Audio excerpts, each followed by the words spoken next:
నేను మీ అందరినీ ప్రార్థించేది ఒకటే, ముఖ్యంగా రైతు బిడ్డల్ని. ఇవాళ ప్రపంచానికి అన్నం పెట్టే అన్నదాత రైతు. రైతుకు కులం ఉండదు, రైతుకు మతం ఉండదు.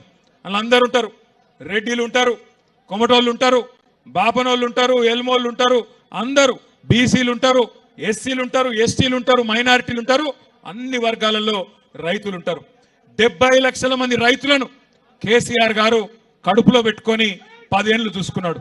ఎవ్వరు మీరు అడగలే, దండం పెట్టలే, దరఖాస్తు పెట్టలే, ఎలకరాస్తు పెట్టలే, ఎలక్షన్లలో ఓట్ల కోసం కేసీఆర్ గారు మాట ఇయ్యలే.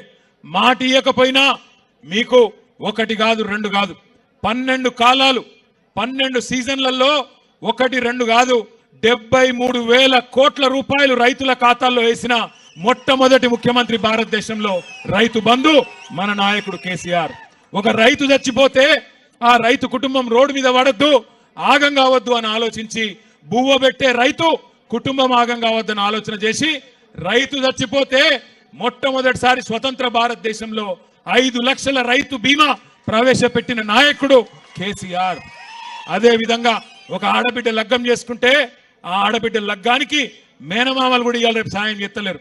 అట్లాంటిది కేసీఆర్ గారు 1,00,000 రూపాయలు కళ్యాణ లక్ష్మి పేరుతో, షాదీ ముబారక్ పేరుతో మీకు ఆనాడు కానుకగా అందించిండు. ఇట్లా 1 కాదు 2 కాదు 200 రూపాయలు ఉన్న పెన్షన్ కేసీఆర్ గారు 10 రెట్లు పెంచి 2,000 రూపాయలు చేసిండు. కానీ ఇవన్నీ చూసి బర్దాష్ కాక నంగనాచి మాటలు చెప్పి, దొంగ మాటలు, మోసపు మాటలు చెప్పి ఎట్లనన్నా ప్రజలను మోసం చేసి అధికారంలోకి రావాలని చెప్పి అరిచేతుల స్వర్గం చూపెట్టి ఆ మొండి చేయోళ్ళు మోసం చేసిండ్రు, గెలిచిండ్రు. కానీ నిజంగా చెప్పానంటే తప్పు రేవంత్ రెడ్డిది కాదు, తప్పు రేవంత్ రెడ్డిది కాదు. ఎందుకంటే రేవంత్ రెడ్డి చాలా నిజాయితీ గల్ల మోసగాడు. ఆయన నిజాయితీగానే మోసం చేసిండు. ఏం చెప్పిండు రేవంత్ రెడ్డి టీవీలలో?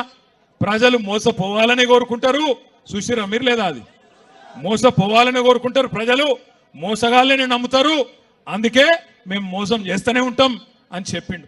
కానీ నిన్న ఇవాళ చూస్తున్నా, అమ్మతోడు చెప్తున్నా, తెలుగు భాషలో గిన్ని తిట్లుంటాయని నాకు కూడా తెలియదు.